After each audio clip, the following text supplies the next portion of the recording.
Speaker, we're at a moment in history when our long-held fears are being realized.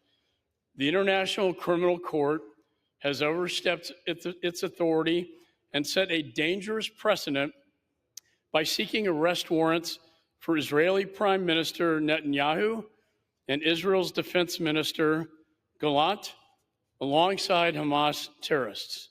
And I want to be clear, the case against Israel is baseless. Mr. Meeks and I wanted in good faith to make this a bipartisan bill, and I thank him for that.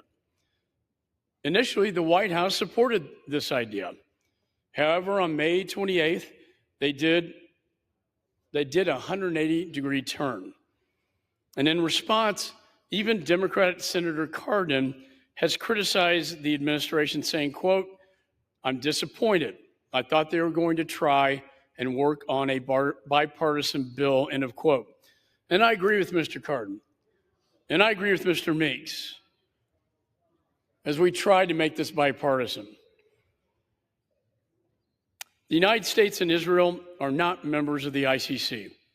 The ICC itself was created as a court of last resort if national governments are unwilling or unable to try cases in their jurisdiction. The United States and Israel do not fall into this category. Despite this, the ICC prosecutor's statement on the warrant applications contains several allegations that are directly contradicted by the Biden administration's recent report pursuant to the National Security Memorandum 20. I have many problems with National Security Memorandum 20, but this report clearly stated, quote, "We do not currently assess that the Israeli government is prohibiting or otherwise restricting the transport or delivery of U.S. humanitarian assistance," end of quote. It also described in significant detail Israel's own systems for ensuring compliance with international humanitarian law and for investigating possible violations of international and humanitarian law. Moreover, comparing the legitimate democratically elected officials in Israel who were thrust into a war that they didn't ask for and that they didn't start to Hamas terrorists only highlights the complete disconnect of this politicized international body. This is a war Hamas started. Israel was forced into a war they didn't want, but have no choice to finish it. And Hamas is making it infinitely worse because they use human shields. They hide behind and control and command centers. They hide behind hospitals and schools, and they put civilians in harm's way.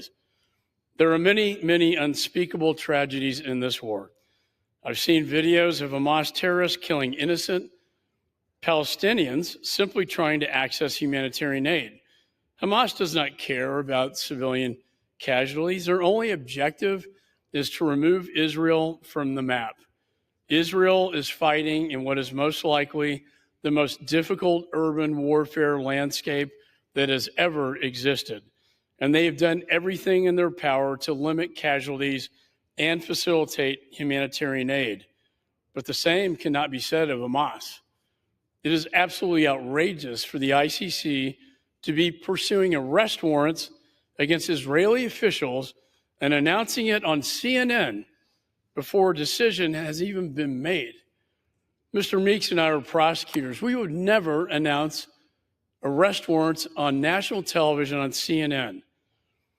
Failing to act here in the Congress would make us complicit with the ICC's illegitimate actions. We must not stay silent. We must stand with our allies. And if the ICC is advancing a case against an American or an allied country who is not party to the ICC, this bill will impose sanctions on ICC officials and others supporting that case. And we need to act quickly because this case is already advancing much faster than expected.